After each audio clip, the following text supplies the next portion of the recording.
Hi friends. கடமையை செய், பலனை எதிர்பார்க்காதே. இதை நம்ம நிறைய இடத்துல பார்த்துருக்கோம், நம்மளே கூட சொல்லியிருப்போம், எல்லாமே பண்ணியிருப்போம். இங்க பாருங்களேன், பாரத போர் நடந்துட்டு இருக்கு. அதுல அர்ஜுனனுக்கு யாரு குதிரை ஓட்டுனா? நம்ம கிருஷ்ண பரமாத்மா. கண்ணன் தானே குதிரை ஓட்டி அந்த ரதத்தை செலுத்திட்டு இருந்தாரு போர்ல. அப்படி தினம் சண்டைக்கு போறாங்க. அர்ஜுனன் தன்னுடைய வீரத்தை காமிச்சிட்டு இருக்கான். அவனுக்கு சாரதியா நம்ம கிருஷ்ண பரமாத்மா கண்ணன் தான் உட்கார்ந்து குதிரை ஓட்டிட்டு ரதத்தை ஓட்டிட்டு போயிட்டு இருக்காரு. அப்படி தினம் போயிட்டு இருக்கும்போது இரவு வருவாங்க இல்லையா, இரவு அந்த இடத்துக்கு வந்த பிறகு ரெஸ்ட் எடுக்கிறதுக்கு அவன் அர்ஜுனனை அனுப்பி விட்டுருவாங்க.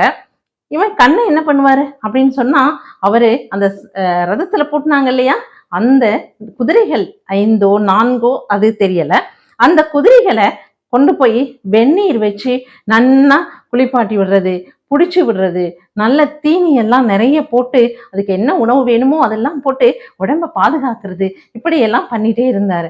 ஆனா இது அர்ஜுனனுக்கு தெரியல. ஒரு நாள் தான் திடீர்னு முழிப்பு போய் பார்த்தா, கண்ணா இது மாதிரி எல்லாமே பண்ணிட்டு இருக்கான்.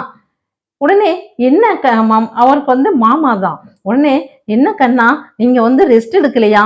இப்படி பகல் முழுவதும் என்னோட தான் நீங்க போர்ல இருக்கீங்க. ஆனா இப்ப ரெஸ்ட் எடுக்காம இப்படி குதிரைகளை நீங்க குளிக்க வைக்கிறதும், வெந்நீர் போட்டு குளிக்க வைக்கிறதும், பிடிச்சி விடுறதும், அதுக்கு உணவு போடுறதும் இப்படி எல்லாம் பண்ணிட்டு இருக்கீங்களே, நீங்க ரெஸ்ட் எடுக்க வேண்டாமா அப்படின்னு கேட்டாங்க.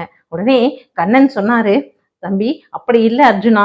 எப்படின்னா, உன்னுடைய வேலை இந்த நேரத்துல நீ ஓய்வு எடுக்கணும். அப்பதான் நீ காலையில நல்ல போர் புரிய முடியும். நல்லா எப்படி இருப்ப, எனர்ஜியா இருந்து போர் புரிய முடியும். அதே போல இந்த குதிரைகள் நமக்காக தான் போர்க்களத்துல நல்ல நமக்காக வேலை செஞ்சுக்கிட்டு இருக்கு. நம்ம சொன்னதை செய்யுது. அப்படிப்பட்ட அந்த குதிரைகளுக்கும் உடல் நலம் வேணும் இல்லையா, அது மாதிரிதான். அதனால நீ முக்கியம், அடுத்தது இந்த குதிரைகள் முக்கியம். இந்த குதிரைகள் சரியா இருந்தாதான் நம்ம போர்க்களத்துல ஜெயிக்க முடியும். அதனாலதான் சொல்றேன், நீ போய் ரெஸ்ட் எடு, கடமையை செய், பலனை எதிர்பார்க்காதே அப்படின்னு சொன்னது சரியா இருக்கு. போர்க்களத்துல நம்ம வெற்றி பெறணும் அப்படின்னு சொன்னா நானும் உழைக்கணும், நீயும் உழைக்கணும். அதனாலதான் சொல்றேன், நீ போய் ரெஸ்ட் எடு, நான் குதிரைகளை பார்த்துக்கிறேன் அப்படின்னு சொல்லிட்டு கண்ணன் சொன்னதா மகாபாரதத்துல இருக்கு. அதுதான் ஃப்ரெண்ட்ஸ் சொல்றேன், எந்த வேலையா இருந்தாலும் கடமையா அந்த கடமையை நாமளே செய்யணும். நம்மளால் முடிந்த அளவுக்கு எல்லாமே செய்யணும். யார்கிட்டையும் எதையும் அந்த கடமையை செஞ்சதுக்காக பலனை எதிர்பார்க்க கூடாது அப்படிங்கிறத கண்ணன் அழகா அர்ஜுனனுக்கு உபதேசிச்சிருக்கார் இல்லையா. ஓகே ஃப்ரெண்ட்ஸ், நல்ல ஒரு விஷயத்த சொன்னேன்னு நினைக்கிறேன். பாய்.